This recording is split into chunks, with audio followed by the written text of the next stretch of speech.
What is your idea about the concept of helicopter money? Helicopter money ये term सबसे पहले 1969 में Nobel prize winning economist Milton Friedman ने use किया था। हेलीकॉप्टर मनी एक अनकन्वेंशनल मॉनेटरी पॉलिसी टूल है। इसमें सेंट्रल बैंक जैसे हमारा आरबीआई बड़ी मात्रा में नए नोट्स प्रिंट करके उन्हें सीधे आम लोगों के बैंक अकाउंट्स में डाल देता है बिना किसी शर्त के।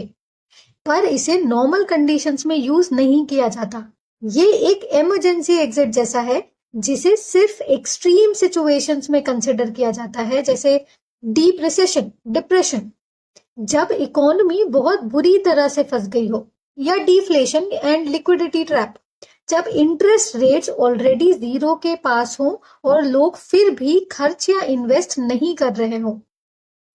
इसका मकसद है लोगों के हाथ में डायरेक्ट पैसा देकर डिमांड बूस्ट करना ताकि वो खर्च करें और इकोनॉमी फिर से चल पड़े।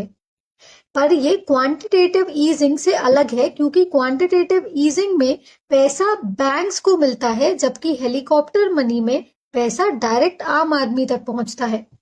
इसका सबसे बड़ा डिसएडवांटेज है हाइपर इन्फ्लेशन, भयंकर महंगाई का खतरा। जब सिस्टम में अचानक इतना सारा नया पैसा आ जाता है पर उतनी तेजी से देश में सामान का प्रोडक्शन नहीं बढ़ता, तो too much money chases too few goods. इससे हर चीज की कीमत आसमान छूने लगती है और करेंसी की वैल्यू पूरी तरह से खत्म हो सकती है। दूसरा रिस्क है कि इससे सेंट्रल बैंक की इंडिपेंडेंस खत्म हो सकती है।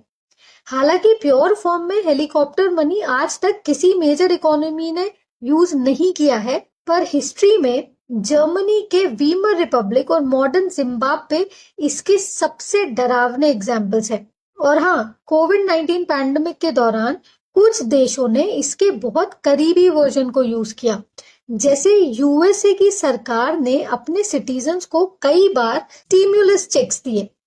ये पैसा डायरेक्ट उनके बैंक अकाउंट्स में भेजा गया, पर इसमें टेक्निकल फर्क ये था कि ये पैसा यूएस गवर्नमेंट ने उधार यानी बोरोइंग लेकर दिया था, ना कि सेंट्रल बैंक ने किसी एक स्पेसिफिक पर्पस के लिए डायरेक्ट प्रिंट किया था। इसके बाद यूएसए में इन्फ्लेशन बहुत बढ़ गया था। तो रिसेशन और डिफ्लेशन से बाहर कैसे आए? The way forward is not this risky tool, बल्कि एक बैलेंस्ड अप्रोच है। इसमें सरकार फिस्कल पॉलिसी जैसे इंफ्रास्ट्रक्चर पर खर्च बढ़ाना और सेंट्रल बैंक मॉनेटरी पॉलिसी जैसे इंटरेस्ट रेट्स कम करना, इनका मिलाकर इस्तेमाल करती है। यही सबसे सस्टेनेबल और टाइम टेस्टेड तरीका है अभी तक।